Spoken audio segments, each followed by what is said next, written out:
What's up, everybody? It's Punk Rock Talk, episode 38. I will be our guest today. A little something different. A lot of people have commented, wondering how this is going to take place today. How am I going to host an interview myself? I'm not going to interview myself. I have a special guest who's going to be interviewing me. My good buddy Robert Stotts of Goners UK and Death Trophy. He's also the behind-the-scenes guy here at Punk Rock Talk. He helps me out every week. So I'm going to get him on here in just a little bit. This is a special episode because not only is it the week of Halloween, well, actually, next week, Monday is Halloween, but it's the last episode before Halloween. But it's also my birthday this week. So we thought that it'd be fun to do a Jason Todd interview to kind of celebrate my birthday and to finally talk with you guys about everything that's going on in my world.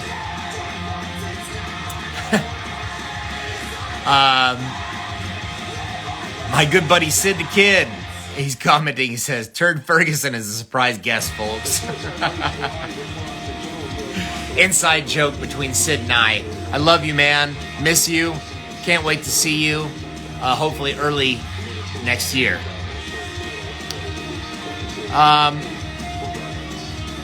Before I get Robert on here to start the interview, a couple things to go over. First, you're listening to the Havoc on our Spotify playlist, Rebellion Noise 2022. The playlist has been updated with all Havoc songs for this week. If you have not followed that playlist, you should. You can find it on Spotify just by searching for Rebellion Noise 2022, or by going to the Havoc's profile on Spotify and navigating to the bottom of our profile, and you'll see the playlist there. We update the playlist every week in correlation with whoever we're going to be interviewing here on Punk Rock Talk. And it's a good way for you to discover some artists that maybe you haven't heard yet, or hear songs from artists that maybe you haven't heard that song in a while. Also, this episode of Punk Rock Talk and every episode of Punk Rock Talk is on the Havoc's YouTube channel. If you missed an episode, don't worry. You can find it there. While you're there, subscribe to our channel. Click or tap the bell icon there. And if you do that, you'll be notified every time we upload new content to our channel. Not just episodes of Punk Rock Talk, but whatever we put up there. And we're always working on something new to add to the channel. This episode of Punk Rock Talk and every episode of Punk Rock Talk is brought to you by our wonderful sponsor, Dead and Buried Inc. Are you in a band? Do you need merchandise? They are your source. They can print anything for you. T-shirts, patches, buttons, stickers, bandanas, flyers, posters, whatever. You can find them here on Instagram. It's Dead and Buried Inc., I-N-C, not I-N-K. And you can also find them online at deadandburiedinc.com.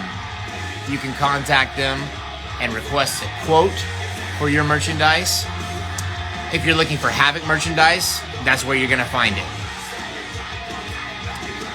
Moving right along. This episode of Punk Rock Talk and every episode of Punk Rock Talk is also brought to you by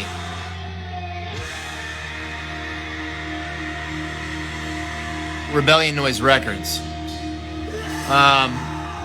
We've got a couple compilations out and working on more. You can find us here on Instagram at Rebellion Noise Records. And if you would like one of these compilations, then you can order them from our website. The link is in our bio. They are absolutely free. We just ask that you cover a flat rate shipping cost of $5. If you'd like to make a donation, you can do that also by scanning the Venmo link that is on our Square site. Again, the link to that is in our profile on our Instagram page, Rebellion Noise Records. One last thing here before we get Robert on to start the interview.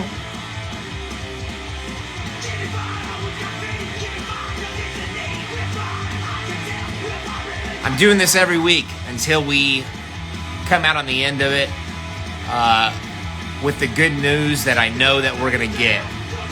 Our good friend Brittany from Oil Change, their drummer, is in need of heart surgery, which should be taking place sometime next year, early next year, we're hoping. There is a GoFundMe link on Oil Change's Instagram and their bio. There have been a number of contributions, but we definitely need more.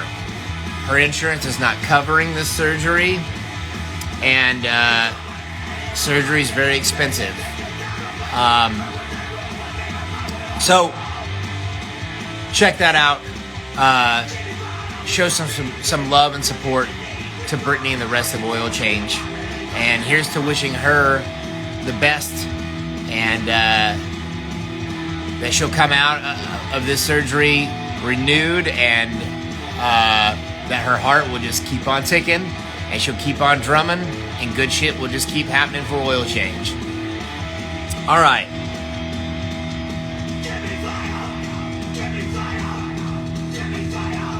If you have questions for myself about anything during the course of this interview, you can submit your questions by tapping the question mark icon on your screen.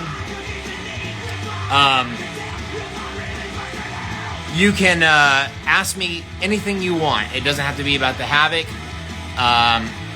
It can be literally anything. This is your opportunity to finally pick my brain. All right. Having said that, I think it's about time we get Robert on here. Okay. I'm going to go ahead and send him the invitation.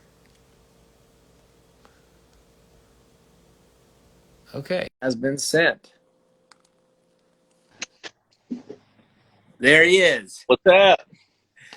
Oh, man. A lot. What's up with you? Nothing, man. Just got home from work a little bit ago, cleaned up, and jumped on here. Very cool, man. Yeah. Thanks for coming on here today and doing this. Yeah. It's going to be interesting for me to have the roles reversed. Yeah. And I'm just like go back and watch some old interviews. I'm like, man, how did he do this? I've never like interviewed anybody before, but we're gonna make it work. Hell yeah, man. Well, I'm gonna shut up now and let you take over. Well, I guess we're just gonna start right out with the big one. Is what is new with the Havoc? What can we expect? And is there anything that you can tell us that isn't common knowledge yet? Like something you guys got coming out. Can you spill the beans on anything juicy? The absolute latest for the Havoc that I can confirm is that our new record is totally finished now. Nice. In fact, Josiah sent us the master files last night, and I listened to it this morning. Hell yeah. Well, I know that you've said before that you're super picky about them. Like like all your mixes and you listen to them a whole bunch, like are you set? Did you give it the green light? Yeah, man. I, with how meticulous we've been over the last couple of years with this record, I think that if I were to nitpick things any further, it would just be stupid. Yeah. But I can say with 100% confidence that uh, the record has met my standards. Awesome. Hell yeah. Well, that's good news. Any anything you can let us know about the tour? I know there's a tour coming, but you haven't said with who or exactly where. I know what area of the country. You can't give us nothing quite yet. Not quite yet. All I can All say right. right now is that we've been, it's been a long process. I'll say Yeah. that. There were a couple of potential tours that we had discussed for actually this year that did not come together. So we decided, okay, we need to push things out further. All I can say right now is that as of last week, I have been presented with some confirmed dates and a handful of others that are in the works. I'm not going to say when and where yet. And the other thing I can say is that there are potentially 2 other tours that we're just waiting for confirmation on.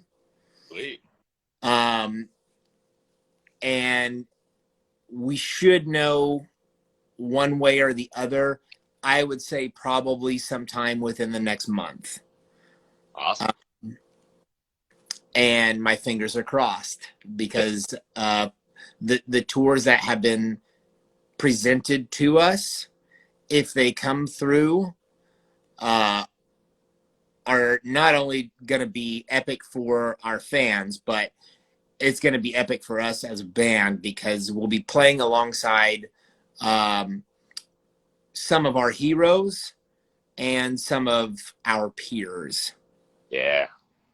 That's awesome, man. I can't wait to hear the news then. That's sweet. Well, let's see. What do we got next? Here's an important one. Is after having your daughter, how have your priorities changed, particularly towards your music career?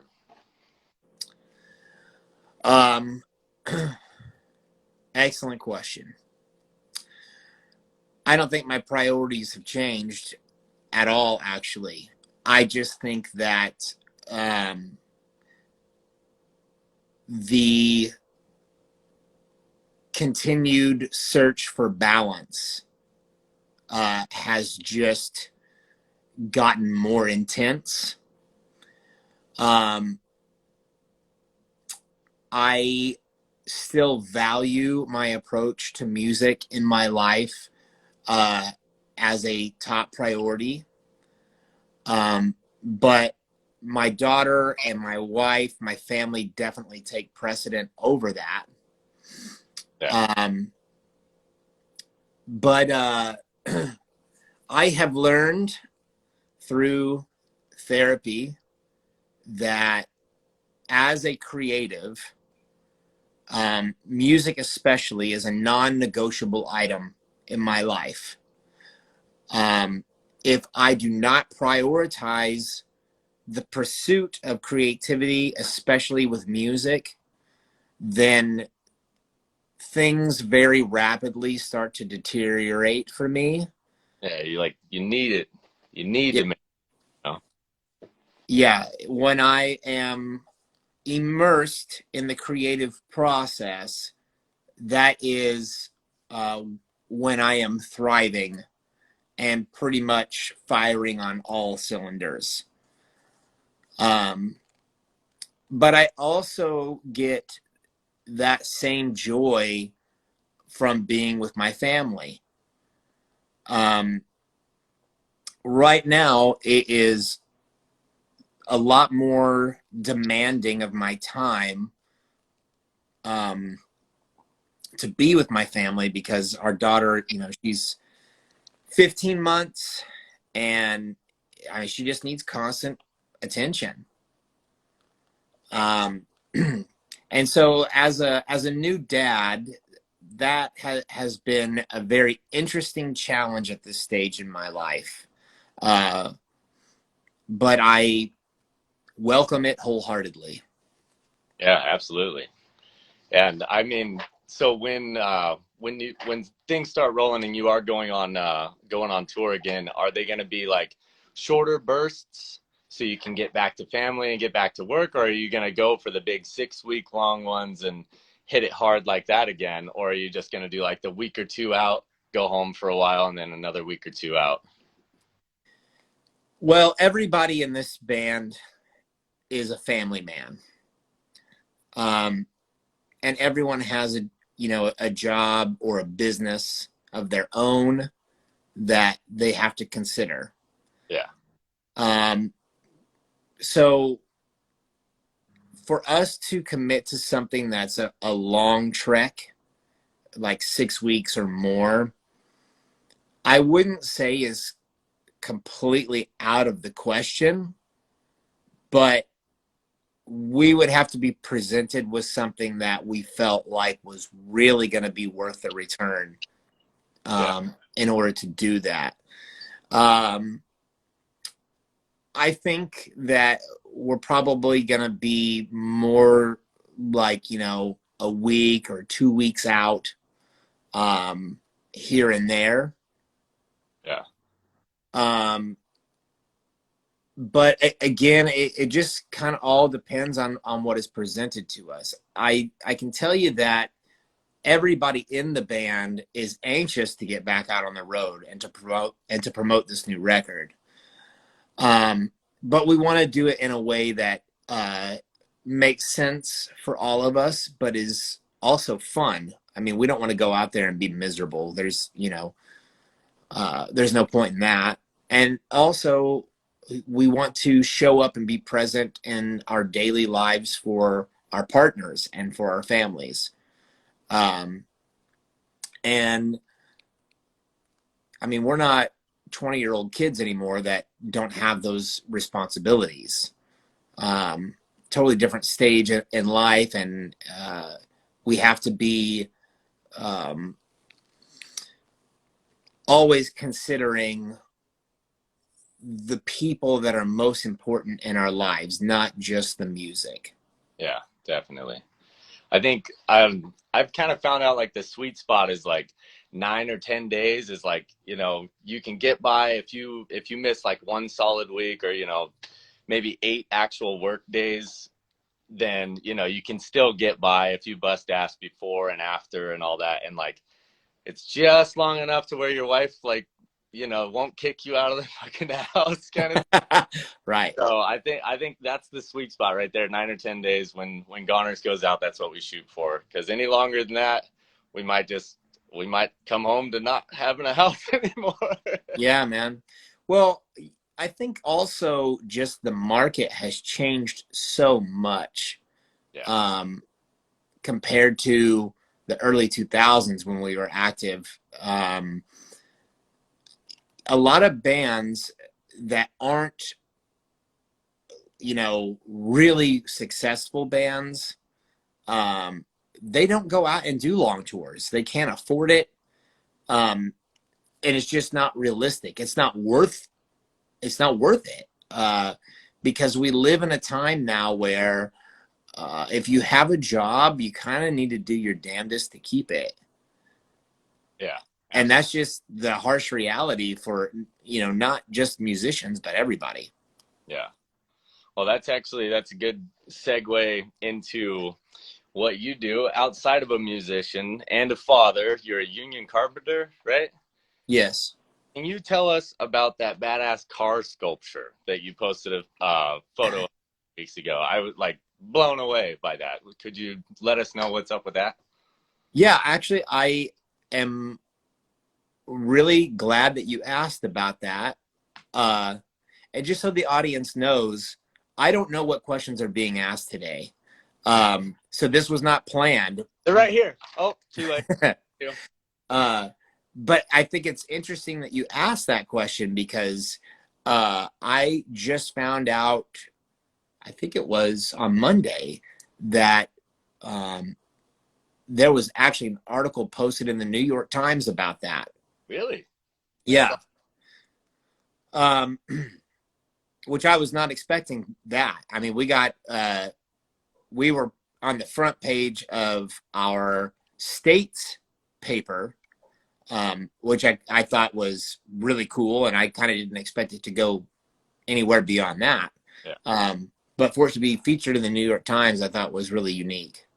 But there is a contemporary arts center here in Oklahoma City that is free to the public, and they have different displays, different exhibits that they have that are themed, for specific artists, a certain artist collection that they will exhibit. Or there's like a theme of multiple artists, and that's what resulted in this specific display. There is an artist that is from, I believe it's Guadalajara, Mexico. Somewhere in Mexico. I think Guadalajara is correct. And so this display was, it's been featured in a couple of different museums across the country, but they wanted to do an exhibit that is specifically Latinx artists, and to showcase that, to be kind of the showstopper for people as they're driving by. They wanted to have that display. And also what's interesting about it is the main boulevard that it is on is known as Automobile Alley in Oklahoma City, because in the early 1900s, that was where Ford had an assembly plant, and I believe Chevrolet had an assembly plant there as well. And if you needed a car, that's where you went. There were car dealerships there. So yeah, Automobile Alley. I'm sure that's one reason why they decided to do that specific display there. But yeah, they contracted the company that I work for to install it, and it was a very fun but physically challenging and exhausting install, because it was throughout the month of July, and even as early as 7 a.m. it was already like 80 degrees outside. Oh man. And we start early and end normally around 2 o'clock, and that's just right at the peak heat of the day. So we're we're always sweating our asses off. But yeah, man, it was a really fun display to be a part of. I'm proud of it. Yeah, it was rad. What kind of car is it that they? I believe the year is a 68 Duster. Oh, really? Yeah. That's cool. Yeah. Huh. You just don't expect to see one just like standing on its nose. Like, does it rotate too? No. Or is it just okay? Yeah. But one of the things that's cool about it is the water is actually dyed black. And oh, really? Yeah. And depending on, what time of day it is, and the weather conditions, if the water is really calm, you can see the reflection of the car in the water, and that's pretty cool. Yeah, that's rad. And for anybody that is curious and would like to see a picture of that, You can actually go to my personal profile. I have a photo of me standing in front of it. So I know that everybody wants to hear about the Havoc and Spades and Blades all the time, but I know of another project that you've got going on called Seance. Can you tell us any more about that? I have little bits and pieces about it, but I want to know some more. Sure. So this is a project that's been in my mind for well over a decade at this point.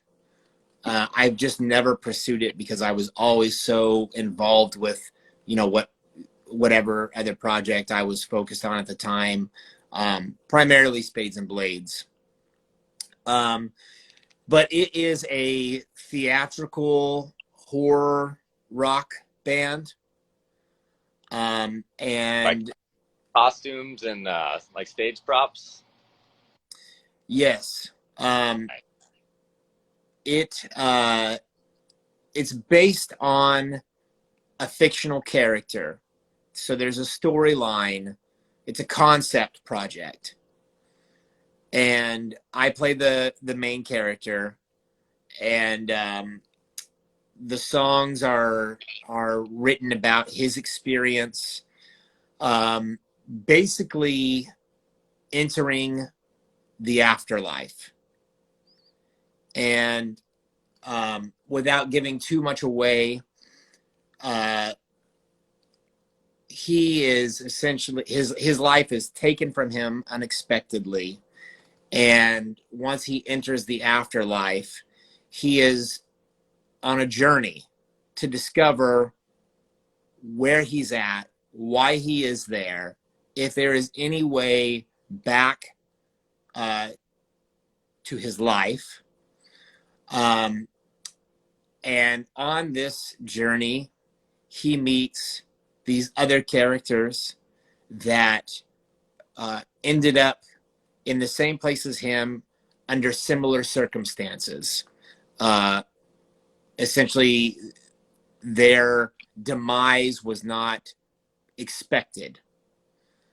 And he learns from these other individuals that they can use music as a means to communicate with the living. So they are using music as their medium to conduct their own seance from the other side. So you'll be able to, like, during a live show, would it be like an hour long set kind of thing, and you'd be able to tell this story from start to finish, or would it be like a I don't know, like a reoccurring thing where you'd have to come to like 3 shows in a row in order to see the whole story? Or So as I have it planned right now, for shows, we're going to be focusing on each release and only playing, for right now, it would only be the songs that are going to be on the first release, obviously. But that story is just about his introduction to the afterlife and his introduction to these other characters, and the beginning of his journey.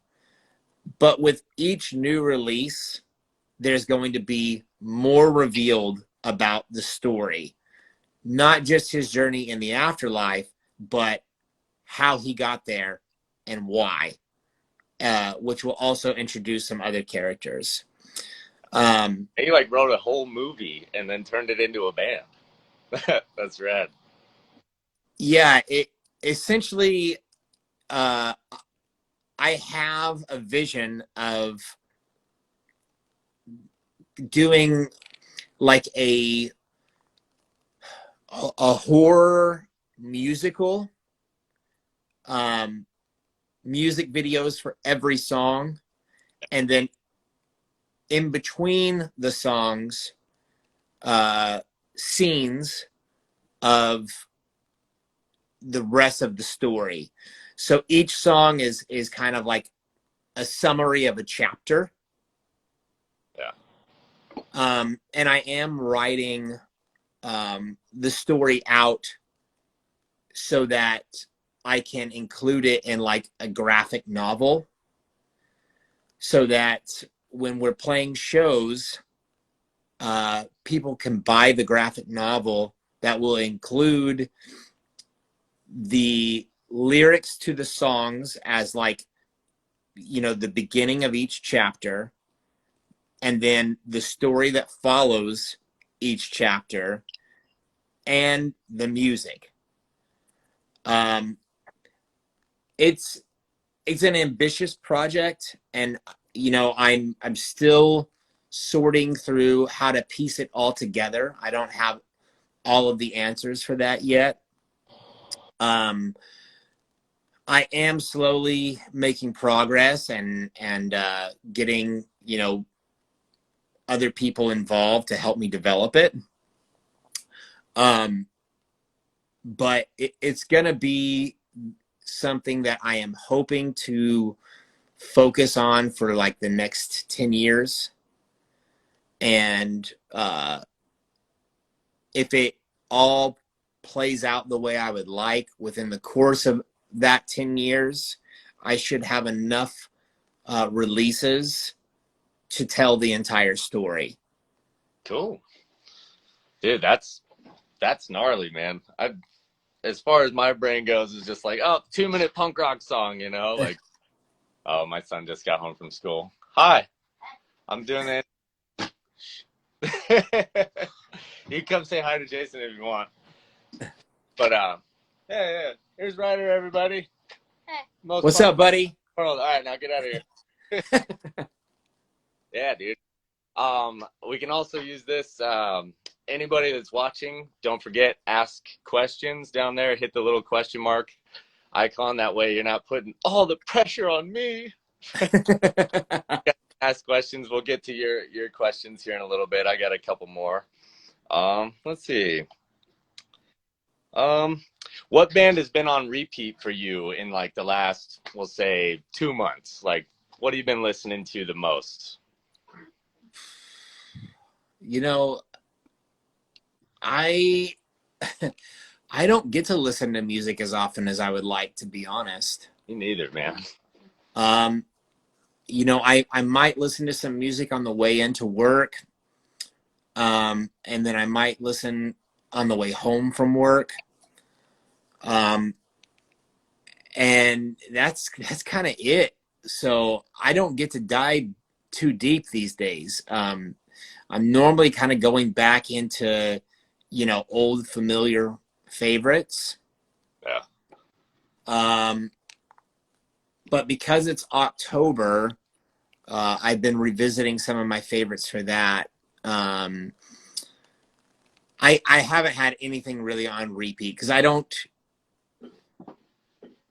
typically do that unless I'm like super obsessing over a band.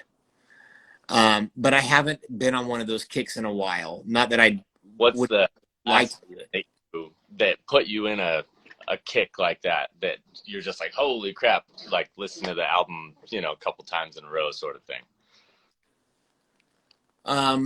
The Red Hot Chili Peppers.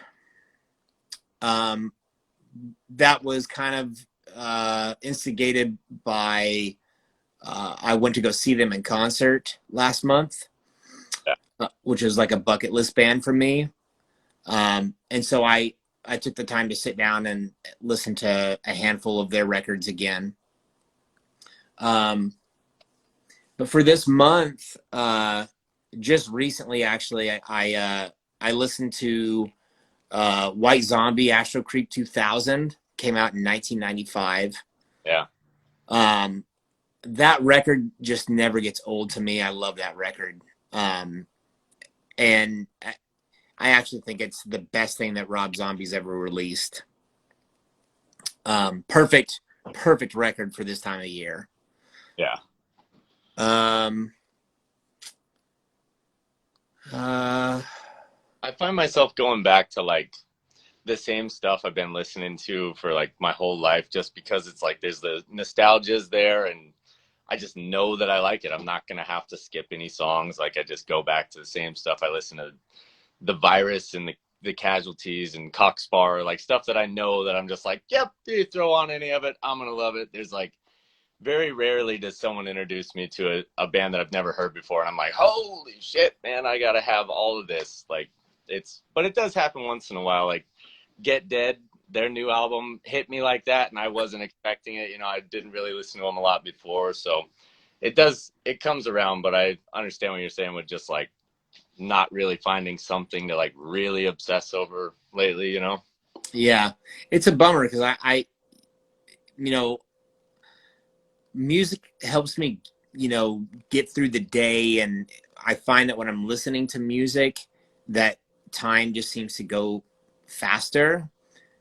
But with the kind of work environment that I'm in, I can't really listen to music. I mean, it's primarily a safety thing, um, Oh, and a communication thing. It's like when you're on a job site, with all these other guys, and you're around a lot of uh, heavy machinery, or just tools in general. It's like being able to communicate is really important, and to make sure that everybody's safe. And if you're listening to music, it's just too much of a distraction. You can't really do it. yeah. Yeah, I get you. Well, let's see. Reminder of questions there, friends. Let's see, what else do we got? Um, oh, let's see. How did the Havoc and Spades and Blades like get into like the whole touring thing? Like, how did you guys get your foot in the door? Was it just like booking little tiny club shows and getting paid $30 kind of thing, or like were you guys able to get in at a little bit of a higher level, or did you guys just start in the dirt and work it up to the point where it got to? Um, I I think we kind of just kicked the door open. Yeah. Um, I've talked about this a little bit before. The first tour that the Havoc ever did, I actually booked that tour.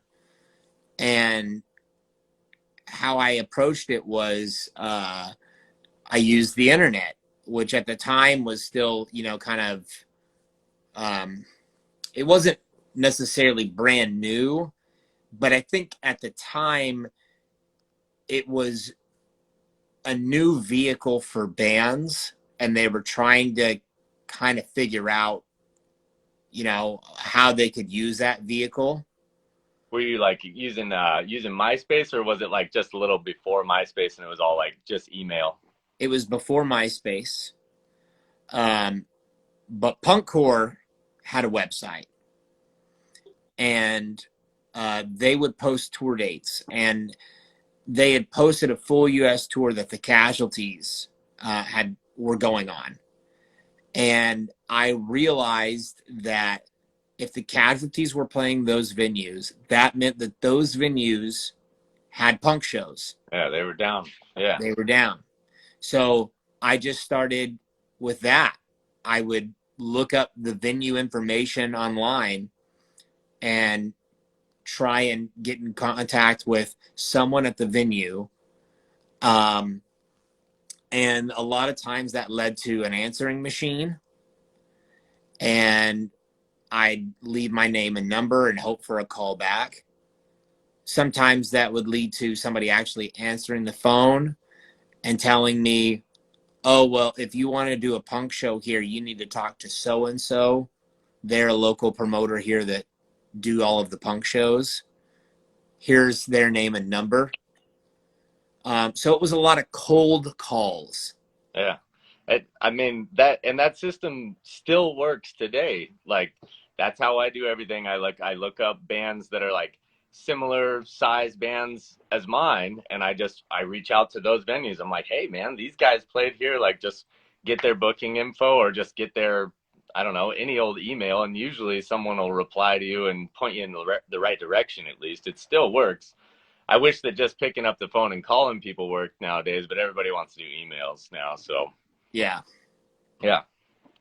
And so is your guys' methods changed at all with booking this new upcoming tour, or is it basically just back to the same way you always did it? Just, hey, I know that this venue does shows for bands about my size, like you just reach out to them, or are you just going more like direct to promoters this time around?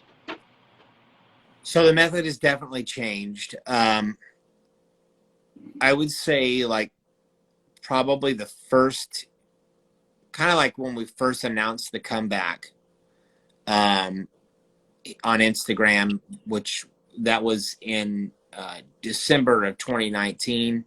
No, I think it was New Year's Day of 2020. We had a lot of people message the band on our Instagram. And I say what?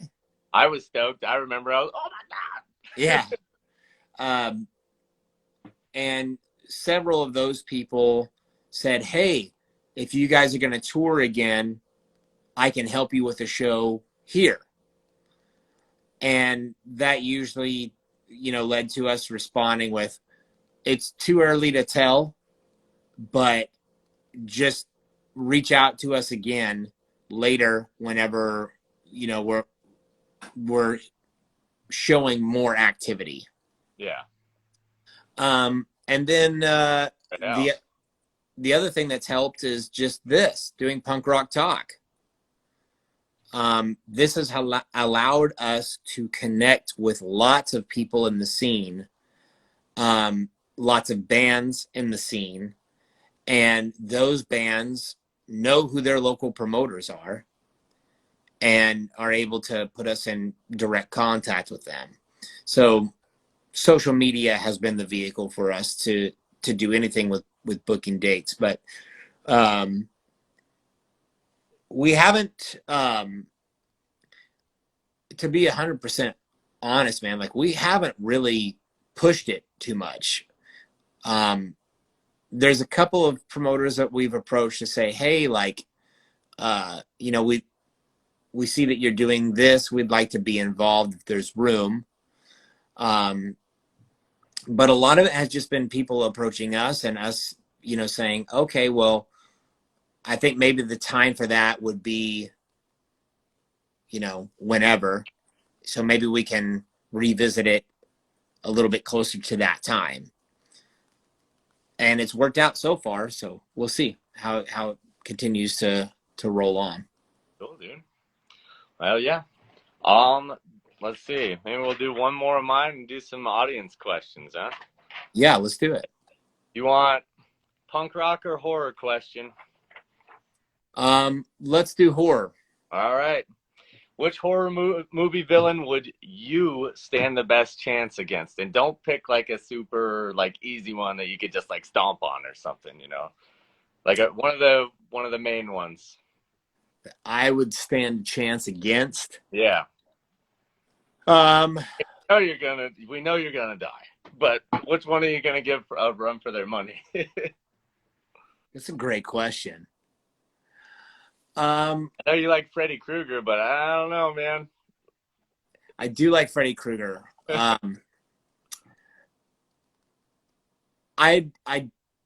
think that the person that I would want to go up against and that I could probably do a damn good job against would actually be David from the Lost Boys. Oh, I was not expecting that. That's a good one. Yeah, man. Vampires are kind of my jam. When it comes to the horror genre, if vampires are involved, I'm probably gonna watch. I might not watch all of it, like if it's a series or something. But if it's a movie, I'm most likely gonna watch it. I like vampires that don't sparkle either. Twilight was a damn ripoff. I have to admit that I watched the entire series. I watched them all too, man. But yeah. They sparkle. They're supposed to like burn and explode and shit. Right. There were a couple of elements to those that I enjoyed. Primarily, though, the council, the Volturi, Yeah. I just thought that they looked badass, and that it was pretty much the darkest element to the movie. Yeah. And so that was what I was attracted to the most, of course. Um, but if we're talking like the big four horror Yeah. icons, the one that I know I would die, but I would still want to go up against is Michael Myers. Ooh. It's really hard to choose, man. Like, you're gonna die no matter what. I think if I was gonna do it, I'd want to like one that was gonna like take me out in style, like just really just like make a mess of things. And I think that Jason Voorhees would do some real damage. Like when he put those chicks in the sleeping bag, that was like the coolest horror movie kill I've ever seen. I think it was Jason X. Yeah, I think uh maybe like one of the most interesting matches would be going up against Leatherface, especially because he and I both have a lot of knowledge of saws. Yeah. And I would basically try and use the same weapon against him. Maybe Yeah. not a chainsaw, but another saw. Cool. Well, hopefully it doesn't come to that. I don't know. You never know. You might be passing through Texas on tour and just fucking have a blowout somewhere in the middle of the night. Hope not, but you know. That would be pretty wild. Or out here in Montana, man, we could find some real Hills Have Eyes people out here. No problem. Come on out. I'm down, man. You're gonna have to take me on an adventure out there and see what we Oh can yeah, get up to. dude, do some cool stuff. Find some old abandoned cabins or something cool. Hell yeah. All right, let's do some audience questions, man. Let's do it. Your end though, if I click the thing, it'll get all messed up. Yeah, let me go ahead and do that here. See. Can you read it? Yes. Okay, perfect. All right. Who is Jason's favorite punk core band? Ooh, there's some good ones in there. Defiance. Bingo. Yeah, man. I Defiance was kind of one of the bands that I discovered early on that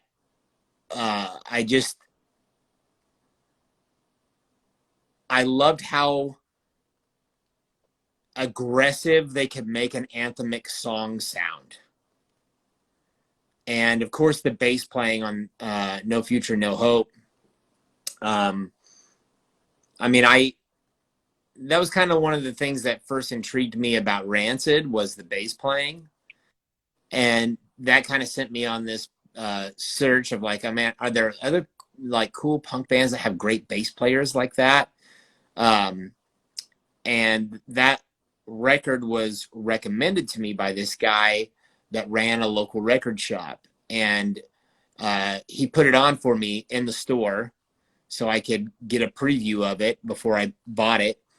And like, as soon as track one started, I was like, wow, what a way to make a statement. That song is fucking awesome. The bass playing was really good. Ready, I'm buying it. Fine, you sold it. Yeah. Yeah. And then fast forward, a few years later, and they're on Punkcore Records, and then we end up, starting to talk with Punkcore Records, and I was like, wow, this is going to be wild if we end up on this label, with Defiance. It's kind of one of the bands that really helped inspire me with what I wanted to do musically with the Havoc and in a lot of ways. And I'm sure that's obvious if you listen to the first record. We kind of were wearing our influences on our sleeve. But yeah, man, Defiance, favorite punkcore band, and shout out to Mike and the rest of those guys. If anyone didn't catch the episode where I interviewed Mike, it was awesome. So you can find that on our YouTube channel. All right, what do we got next? Let's see here. All right. This is from Biting the Bullet 82. Do you vote? Yes, I do. Well, there it is. Uh, I have always been kind of detested by politics, to be completely honest, because I just see it create so much division among people. And as a younger person, I kind of didn't give a shit. I was very apathetic. Like, oh, it doesn't matter what I think. My vote's not going to count. The whole thing's fucking rigged. And anybody that you put into office is going to be a fucking piece of shit anyway. So why bother? But as I've gotten older and realized the importance of my values and the things that I believe are important, not just for myself, but for humanity, even if my vote doesn't count, I'm still going to use my voice to speak in favor of or against things that I agree or don't agree with. Especially after the Trump administration, that was kind of a huge turning point for me, where I had to, it's kind of like I had to draw a hard line on some shit, because what I was seeing take place around me was so horrifying and mind-blowing, like particularly racism. I mean, and it's something that is still just like so prevalent, especially in the area that I live, that just is so revolting to me. And so that made me want to use my voice even more when it comes to politics and voting and all of that. So yeah, the answer is yes, I do. What do we got next? I don't know why it's not displaying it on the screen, but I'm going to go ahead and read it. All right.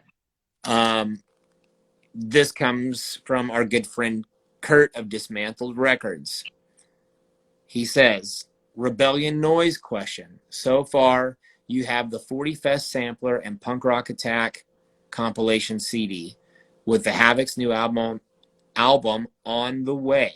Are any bands on your radar to sign? Great question. So my approach to Rebellion Noise Records, as of right now, is not to sign bands. It is to release compilations that feature bands that come onto Punk Rock Talk and are able to participate. There are some bands that I've interviewed on Punk Rock Talk that I would love to have on a compilation, but because of their contract with whatever label they're signed to, they aren't able to participate. And in some ways that's a bummer, although I totally understand it. But the upside to that is there's a lot of unsigned bands that deserve recognition and attention. And doing these compilations is a great way for the scene to support each other and to not rely on a label or anybody that is in a position of power. I do not want to sign bands and put out full-length releases for bands for a number of reasons. But one of the big ones is there are plenty of other labels that are already doing that. There's nothing unique about that. And I have friends like Kurt from Dismantled Records that I think is doing a fantastic job and I don't need to be a competitor to that person. I just need to continue to be a supporter of that person and their endeavor. And so rather than sign bands and put out full length releases for them, I think what's best for what I envision is just to continue to generate artists to be a part of these compilations, and to have the bands continue to promote one another by having these on their merch tables and putting them in the hands of their fans. Absolutely, dude. That the first one that we were on, it was so rad, and we're like, now you have our name right alongside with, I mean, the Havoc for one, but we got Parasitics and Destructive Fucks and Dead 77 and Crime Time. And dude, it was just like so cool to have our name next to that in the first place. And then those guys are all promoting my band, and we're promoting them. It's, dude, super cool, and I'm stoked that you're doing it. And I hope that you put out 100 of those things, man, because that's definitely a solid opportunity for any band that's coming up right now, is try to get in on that, man, because it was a really, really cool opportunity. And our CDs went like that. Just awesome. Yeah. We saved a handful of them for a show that we've got next week up in northern Montana, just for a couple buddies up there. But as soon as they hit the table, it wasn't even like a packed show, but as soon as they hit the table, they were gone. So definitely really, really good opportunity, and I'm grateful for it. And I'm sure that all those other bands are as well.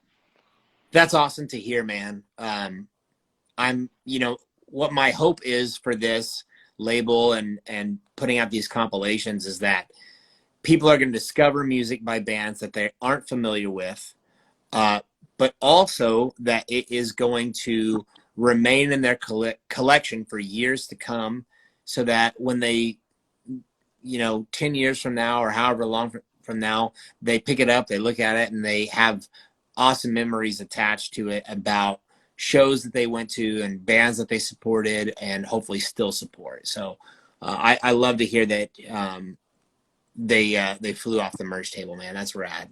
Yeah, like I'm not kidding. Probably within the first minute and a half of us putting them on the table, they were gone. Like just so. Yep.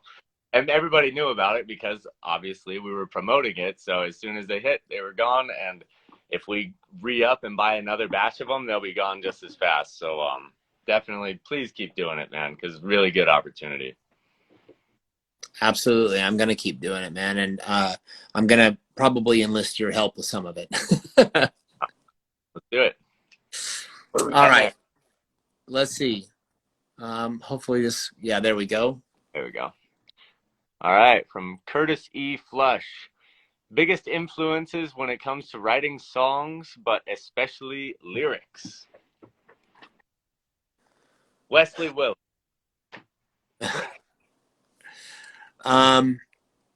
It varies. I've talked about this too in the past. I am not a genre Nazi. I am very open to a lot of different styles of music. If the songwriting is good, I mean, that's just, it's just good music, in my opinion. And if the song speaks to me, then it's going to influence and inspire me to do my own thing. But it's kind of a cool question because it doesn't specify bands. It just says biggest influences when it comes to writing songs, but especially lyrics. And I do get inspiration from sources that aren't music. If we're talking about the Havoc and punk rock, I think about my values and why they are important to me, and my relationships and why they are important to me. So this new record, there's songs on there about racism. There's songs on there about suicide. there's songs about alcoholism, things that, have impacted my life directly, and I think are important topics to sing about. But there's also songs on the record about my relationships with the people that I'm closest to in my life, and that have impacted the band in one way or another. When it comes to like my previous band, Spades and Blades, that genre, I find that writing songs that are very uplifting and a positive mental attitude and empowering, those topics are important. And so I try and focus my energy on, what's a message I can put out there that is going to pump somebody up to help them get through their day, or to help them get through that gym session, and are going to make them feel like they are achieving that next level that they're striving for. And when it comes to seance, I actually don't really get a lot of influence from a lot of other bands. With that project, I take more influence from just horror movies, and since the concept is based a lot on death and romance, it's about storytelling. So I look to some of my favorite movies and the storylines there, and how I can apply that to what I'm working on for that project, but to make it my own. Awesome. It seems like you do put a lot of thought into all of your lyrics, and that's nice, man. Sometimes you just hear just shit that was just like, bleh, just puked out. Here's a punk rock song. Sounds punk rock to me, kind of thing, but you actually like really think about it. So that's rad. Thanks, man. I appreciate that. Yeah, I mean it's one of those things where I feel like if I'm gonna say something, then it might as well be something important, so I'm not wasting my breath. Because when I die, I want what I leave behind to matter. Yeah. And music lives on forever. So well after I'm gone, if somebody discovers our music and pays attention to the lyrics, and it helps them with whatever, they're facing in life, or it inspires them, then essentially I'm living on through that. So Exactly. it's a lot about just legacy.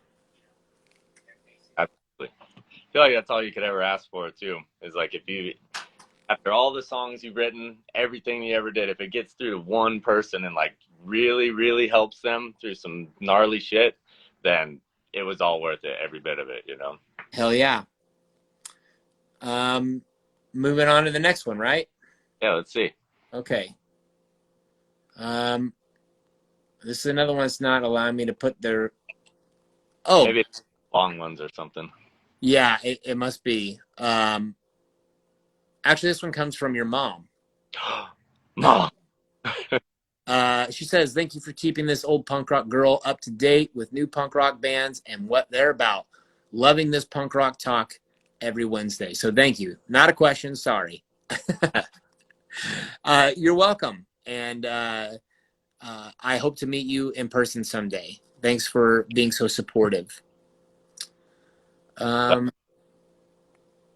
here we go. All right. Hey, it's Britt from Oil Change. Hi, Britt. It says, what is your favorite band or musician of all time? All of them. The favorite band of all time is AC/DC.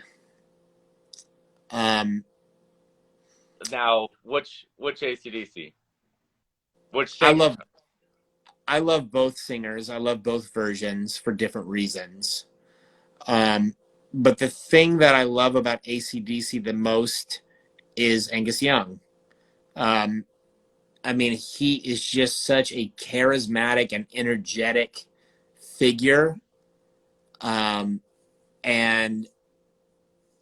the best way to describe his playing is electric. So, you know, it's like he is a living visual representation of what the name of that band means. Yeah. So yeah, they've been my favorite band since I was like probably 10 years old. Favorite musician of all time? Really excellent question. Hard to pinpoint that. But I'm gonna have to go with Michael Jackson. Thriller was released the same year that I was born, and I have a sister that's 10 years older than I am, and she had that record in her collection. And as I was a growing little boy, I was constantly discovering new music that she was listening to. And by 1987, the Bad record was released. I was 5 years old. And Michael Jackson released a video, like this really like miniature movie kind of thing, epic miniature movie thing called Moonwalker, that featured the songs of the Bad album. But he was like on this adventurous storyline throughout the video. And it was just a really incredible visual stimulant for a 5-year-old.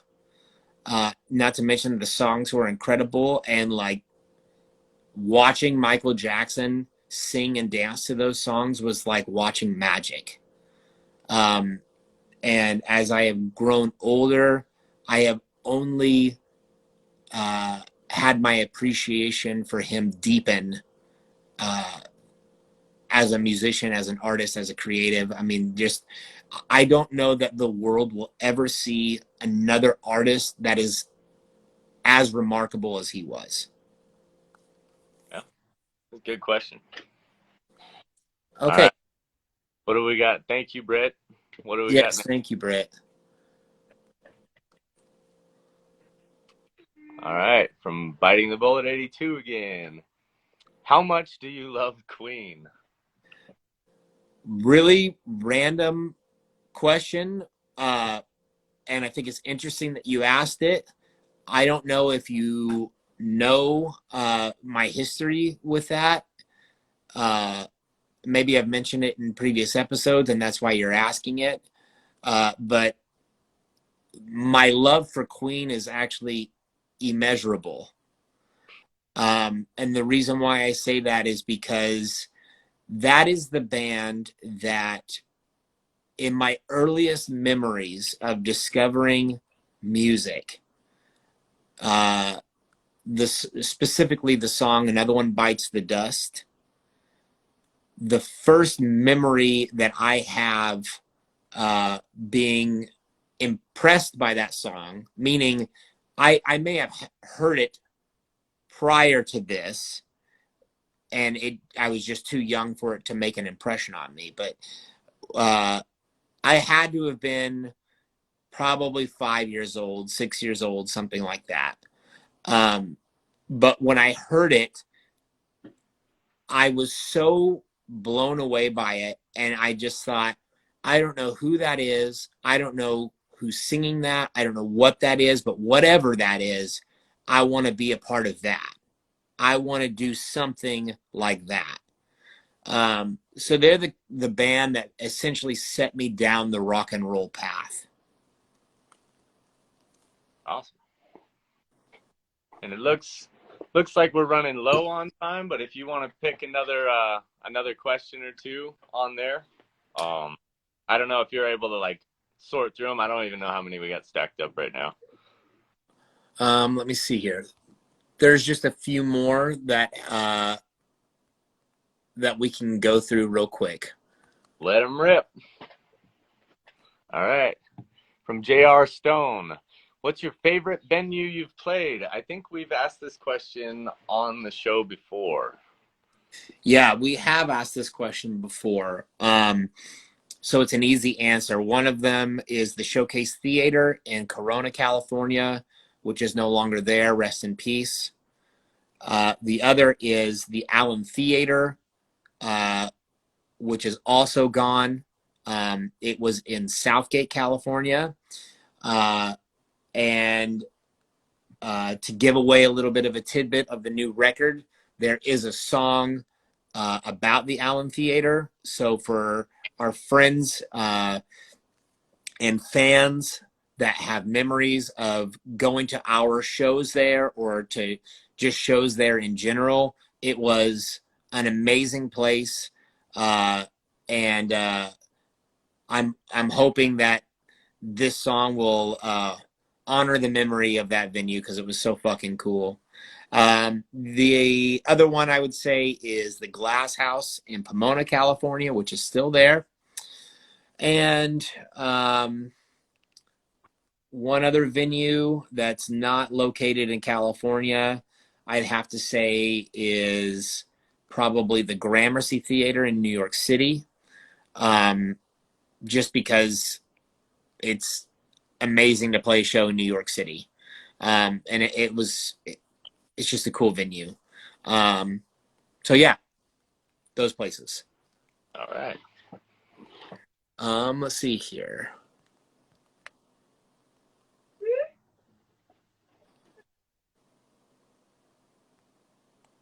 Okay, this one. All right. This one's from Punkcore. What was the reason for changing directions musically after Road Warrior? And then the question cuts off, but it says, from what I understand, you guys, I would assume were something. Can I scroll through it? I don't know. No, I can't. I can read it, actually. It says, from what I understand, you guys were proud of that record. I love that record, by the way. Me too. Road Warrior was intended to be a full-length album. And to this day, I'm really disappointed that it wasn't. But there were a lot of internal struggles with the band during the writing process of that record. And essentially, we were striving to kind of improve things as musicians and take things up a notch, and also kind of differentiate ourselves from some of the other bands. Like I said earlier about our first record, we were wearing our influences on our sleeve pretty hard on that record. And with Road Warrior, we wanted to showcase some other influences, primarily more UK 82 influences, but also kind of hone in on our own sound so that it was obvious whenever you threw on that record that, you know, it couldn't have just been another Defiance song or another Virus song or another, you know, whatever. But because there were some internal struggles, there were some complications in some of our relationships at that time. And we were having a lot of questions about the direction of the band, the way the scene was going at that time, what things were happening internally at Punkcore at that time. So it essentially, we just decided that the best thing to do would be to get something out quickly because we didn't want to lose steam. And that meant that rather than doing a full length, that we needed to do an EP instead. Having said all of that, by the time we released the EP, things were not looking good for the label. And our influences had begun to shift, as they typically do for young artists. We kind of felt like we had seen what the punk rock scene had to offer in terms of a career, and the ceiling was very low. And we had hoped to be involved in a project that would enable us to pursue music full time without having to work jobs. And I've said this countless times before. The best thing that you can do as an artist is just be yourself, be genuine. And at that time, for us, our influences were more like 80s rock and glam and metal, particularly Motorhead and Motley Crue and Guns N' Roses and, that kind of shit.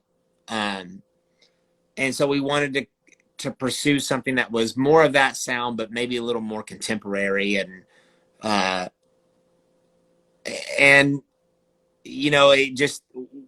it didn't really work out. We had hoped that by changing our name, out of respect to the fans, that they would probably follow us in a new direction, but that didn't happen. And a lot of that, I think, has to do with me. I was shifting gears, trying to become the front man of the band and not just the bass player screaming the songs. I wanted to actually sing and perform, but that was all new to me, and I wasn't a very good singer, and I wasn't a very good lyricist. So I think that although we were striving to improve and become better musicians and not just another punk band, we just didn't have the skills yet to be something bigger or more, I guess, contemporary rock or whatever. So yeah, it just it was one of those things where we felt like we didn't want to insult the fans by keeping the name and changing the sound. And then that eventually led to us again just staying genuine and authentic to who we were and our shifting influences and interests and taking the band in a heavier direction. And every year it just got heavier and heavier and heavier till our last release that we put out in 2019, which I'm still very proud of. But I hope that answers the question. Sorry for being long-winded.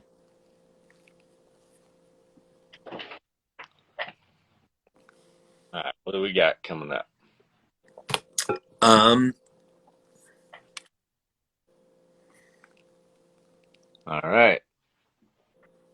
I don't know how the hell to say that. Tandelli lace. I don't know. Probably said it wrong. Okay. Why do you love Halloween? You said it right. That's actually my wife. Tandelli lace. Tandelli lace. All right, there we go. Yeah. It's like the song Chantilly Lace. Oh, all right. Yeah. I get it. There are so many reasons why I love Halloween. The obvious thing to start with is that my birthday is on the 29th. My due date was actually Halloween. So I was born late in the evening of the 29th of October, which meant that the first 48 hours of my life were All Hallows Eve and Halloween. And pretty much every year I've celebrated my birthday and Halloween together. So I have a lot of really fond memories growing up and celebrating both. One of the other reasons is I've always been a fan of horror, and horror and Halloween, they go together like peanut butter and jelly. And then another really obvious reason uh, to anybody that knows my story or our story, uh, she and I met on Halloween, and it is also her favorite holiday. Um, and it is really interesting. It's like one of those things that kind of made me believe in fate. Um, and it's funny, like how we met. She had hired my company. I had a photo booth rental business. She had hired my company for an event that she was putting on at her workplace for all of the tenants there. It was like a costume party for everyone in the building. And long story short, I was not even supposed to work the event. I had somebody else lined up to work it, and they canceled. So I ended up working the event, and her and I met and hit it off, and look where we're at now. So, um, but yeah, I think I've always been attracted to the things uh, to reference Beetlejuice, that are strange and unusual, and Halloween is all about that. So I think it's a lot of the main reasons why I love Halloween. My wife and I, we meant to get married on Halloween, but Halloween that year fell on a Sunday, and the courthouse wasn't open. So we got married the next day on November 1st. But we celebrate on Halloween too, just because we don't care what the paper says. Our anniversary is on Halloween. So Awesome. yeah. Okay, let's see. We got a couple more here that I think we can get through pretty quickly. This one's not a question, but I'm going to mention it. It comes from 77 Vegas 82, which is Vegas Vago. He says, play OKC. Man, I would love if we could. As of right now, there is no sign in the near future of that happening. That doesn't mean that we aren't going to try and make it happen. But it's just not planned at the moment. But I really want to, because I love making a mark on my hometown. And for anybody that's watching, Vegas has a couple of bands here in Oklahoma City that are pretty active playing shows. So you can check those bands out by visiting his profile, 77 Vegas 82. Okay, this is going to be the last question. All right. Let's see. Jonathan 138. It says, what are your go-to movies to watch this time of year? Pumpkin emoji. And what are some of your most memorable shows you went to, ... and then it ends for me. Let me see if I can finish that. What are some of your most memorable shows you went to or played at the showcase? Ooh. Awesome question. Go-to movies this time of year. As mentioned previously, The Lost Boys. It is my favorite horror movie of all time. And I watch it throughout the year, but I especially love watching it this time of year. Halloween. The first one I really like watching this time of year, but I also am a fan of pretty much all of the movies in the franchise. And it just feels appropriate to watch them during October. So there's something out of each movie that I enjoy. So, as long as I have time, then I'll throw one of them on.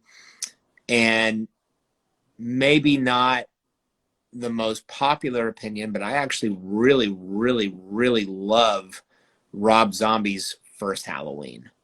I think his interpretation on the character and the storyline is unique. And I love the cinematography of that movie. I love the vibe. I love the characters.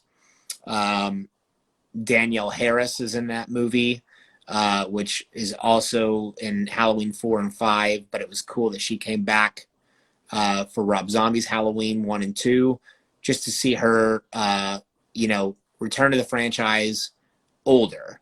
And I've just been a big fan of her for a long time.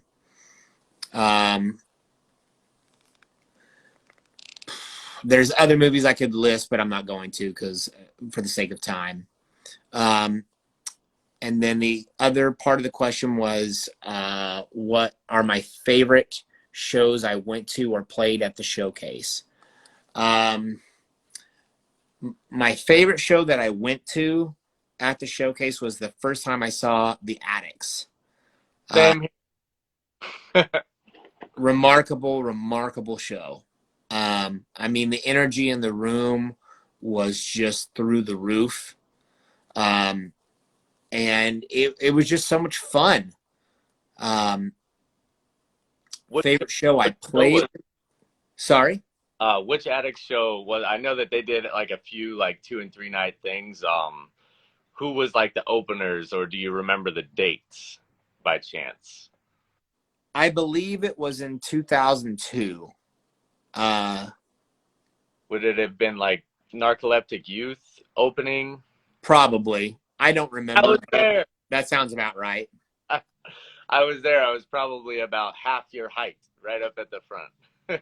So at that show, the thing that was cool, if it's the same show, the band was on stage, and there was some intro music playing, and then Monkey actually appeared from the upstairs The green back. room and came down. Yeah, You were at that show. I was there. Yeah, and I think it was the Voids opened it. They had the chick lead singer, and then Narcoleptic Youth, and he was wearing like a pink wig, and then the Addicts and Monkey came down from the very back, and I had like a little disposable camera, little shitty ones, and right as he came by, like he's like taking the first step up the stage, I click right in his fucking face with the flash.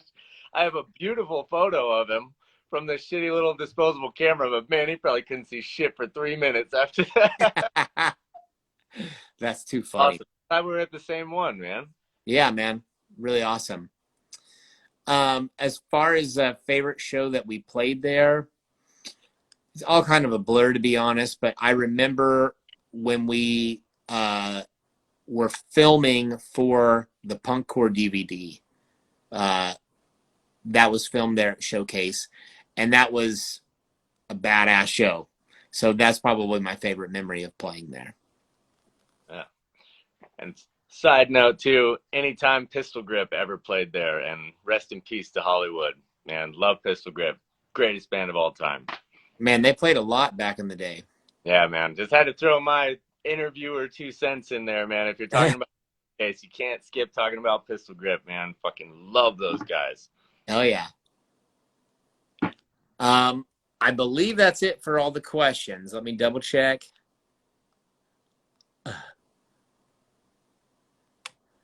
There is one more, and I'm only going to allow it because it comes from my good buddy Sid the Kid from New York. All right. It says, Sid the Kid underscore sound system. Teenage Mutant Ninja Turtles or Vanilla Ice? Well, you can have the best of both worlds if you watch Teenage Mutant Ninja Turtles 2. Go Ninja, go Ninja, go Ninja, go. Yeah. Exactly. I mean, honestly, the Turtles. Do those live action Turtles movies from the, I think the first one was 89. Dude, they're just so epic. But when we're on one of our tours, and I think there's video footage of this somewhere, Sid was with us on tour, and we were talking about his hometown of New York City, which he still lives there. And like, I'm just being an obnoxious asshole, and I'm asking him like, so do you like see the Ninja Turtles come out of the sewer pretty frequently, or but man, like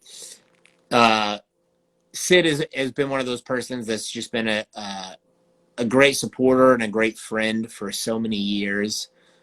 He was with us on like almost every tour, documenting it. uh, and he's a very unique New York personality, and I love him to death. But anytime that we can ruffle each other's feathers, we do it, man. So, but also shout out to Sid. He's got his own podcast, and he's done a lot of great interviews on there, including myself. Actually, when we first announced the reunion, uh, he was I believe he was the first interview we did. Um, so yeah, you can find more information for that on his Instagram. Again, it's Sid the Kid _ sound system. Okay, I think that's it for all the audience questions. Right on, man. Well, that was cool. I'm glad that we finally got your episode. You know, switched gears a little bit. Yeah, man, it was fun. I appreciate you offering to do this and giving me a little bit of a break. Yeah, no problem. I mean, I know it's still answering questions every time, but it was cool. It was cool to flip it this time. Hell yeah. And who do we know who our guest is for next week, or are we gonna be a surprise? No, actually, I've made the executive decision that I'm going to take next week off. Well, there we go. Yeah.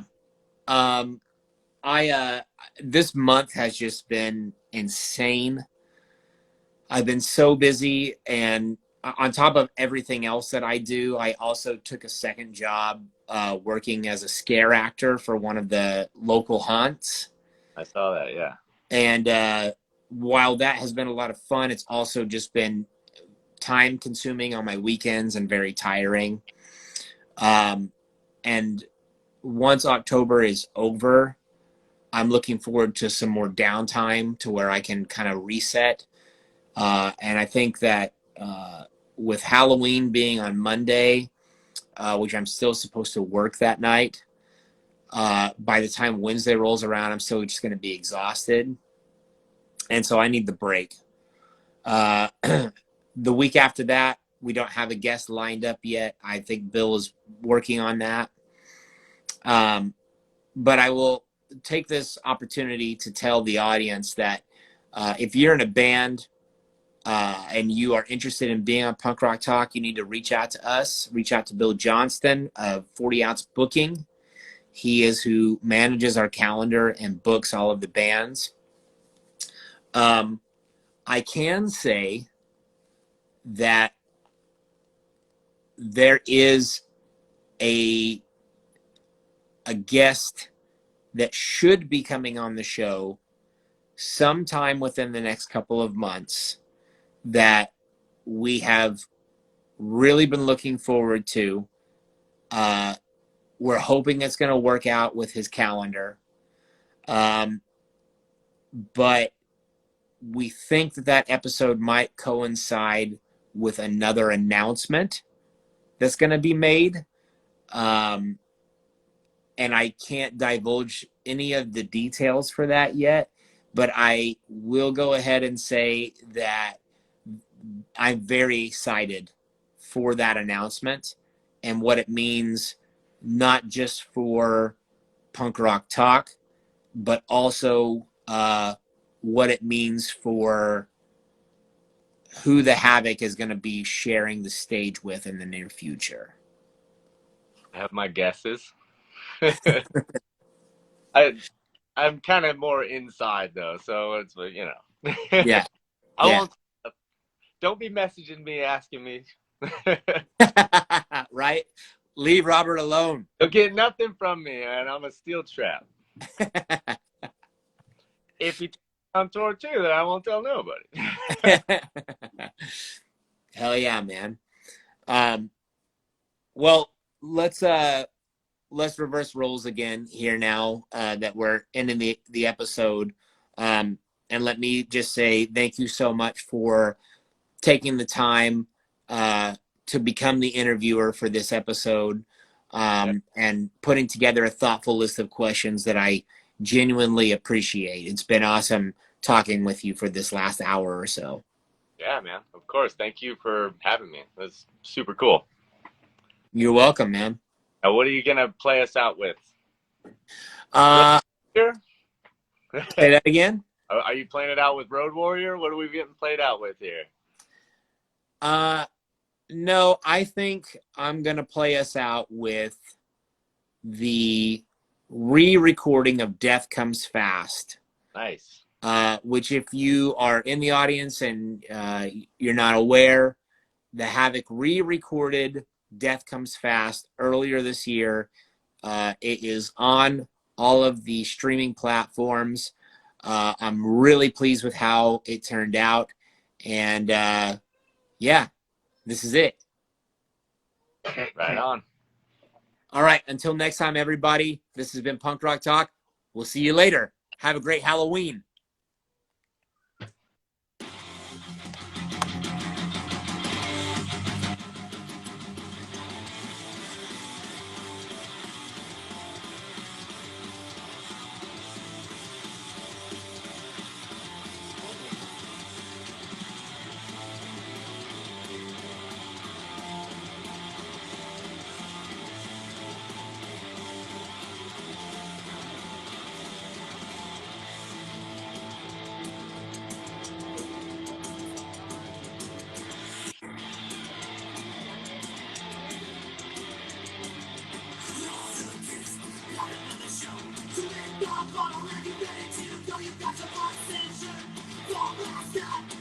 You